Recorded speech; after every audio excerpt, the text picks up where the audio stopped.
Parade KPP dan Arif Yohamart. Judul, Petaka Pula Hitam. Penulis, Titus Artemius. Genre, horor. Jumkat, 1018 kata. Chapter 14. Panca segera membalikkan tubuh yang menelungkup itu. Pemuda itu hanya mampu menutupkan kedua telapak tangannya ke mulut. Ingin rasanya dia berteriak, menangis, tetapi lidahnya terasa keluh. Satu persatu, sahabatnya meregang nyawa di Pulau Hitam. Semua karena keegoisannya memaksa mereka demi konten yang akan dia tampilkan di kanal YouTube-nya. Pemuda itu terduduk di atas pasir pantai, memandangi jasad Ayu yang setengah wajahnya telah rusak dilalap api. "Nadia, bunuh aku, Nadia, bunuh aku." Teriakannya memecah keheningan pagi. Panca menangis terisak, menyesali keputusannya mendatangi Pulau Hitam dengan mengajak serta teman-temannya. Di tengah kegalauan dan rasa penyesalan di hatinya, Panca berteriak dan berlari menuju ke arah gua bawah tanah yang terletak di belakang gedung tua. Tempat di mana semua malapetaka yang menimpanya mulai terjadi. "Akan aku balas kau, Nadia. Aku balas perbuatanmu."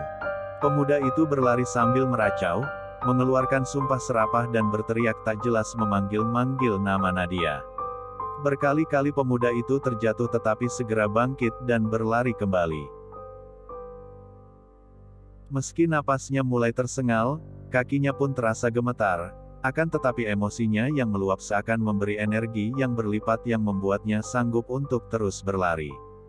Dengan peluh yang membanjiri tubuhnya, Panca sampai di depan gerbang gedung tua yang berdiri dengan gagahnya menampakkan aura menyeramkan.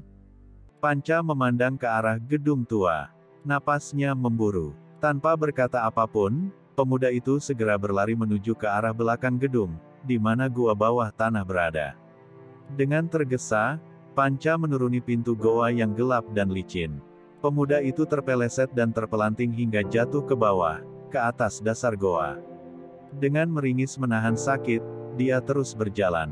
Sinar mentari yang menerobos masuk dari pintu gua, mampu menjadi penerang bagi Panca untuk melangkah. Stalaktit dan stalagmit yang ada di dalam gua, memantulkan cahaya indah mentari ke dinding. Pemuda itu terdiam, ditatapnya kegelapan yang ada di hadapannya. Samar dalam keremangan, dia melihat satu sosok bayangan berdiri tak jauh dari hadapannya. "Nadia, apa salahku dan teman-temanku?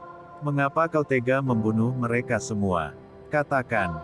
Panca berteriak dengan penuh amarah ke arah sosok bayangan yang berdiri diam dalam keremangan gua.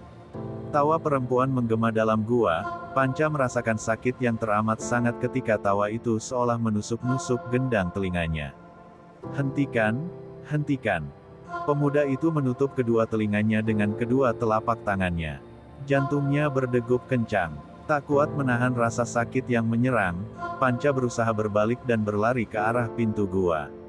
Namun, tiba-tiba saja sosok bayangan hitam itu berkelebat cepat ke arah Panca yang membelakanginya. Tubuh Panca mengejang, saat bayangan hitam itu merasuk ke dalam raganya. Wajah pemuda itu menegang, matanya membeliak, seluruh otot-otot di wajahnya menyembul keluar. Erangan tertahan, dan jerit kesakitan yang tak mampu keluar, membuat wajah Panca terlihat sangat mengerikan. Dunia seolah berputar dalam pandangan Panca. Semakin lama semakin cepat. Lalu, seolah-olah pemuda itu terhisap dalam satu pusaran kekuatan yang menyerap habis seluruh tenaga yang dia miliki. Tubuh Panca meliuk tanpa tenaga, rubuh di dasar gua yang dingin. Dalam keadaan setengah sadar, Panca merasa seolah dirinya dikelilingi oleh banyak sosok-sosok yang terlihat begitu menyeramkan. Terbayang jelas di benak pemuda itu, sosok-sosok dengan tubuh yang mulai rusak dan membusuk mengeluarkan nanah dari bekas luka yang ada pada tubuh mereka. Pemuda itu merasa dirinya dibawa ke satu masa di mana pada saat itu keadaan gua belum seperti saat Panca menemukannya.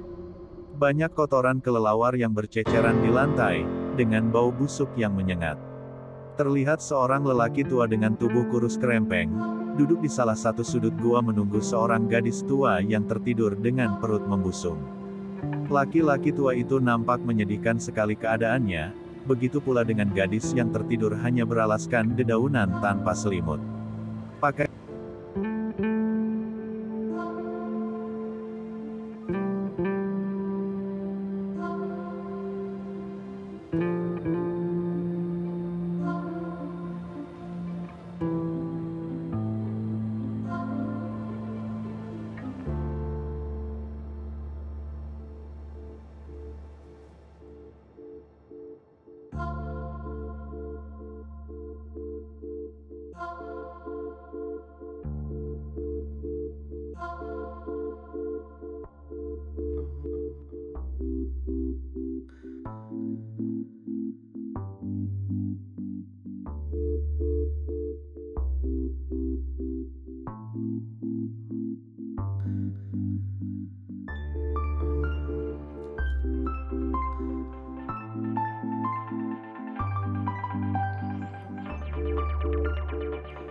Bersambung dulu ya, sahabat Arif Yohamar.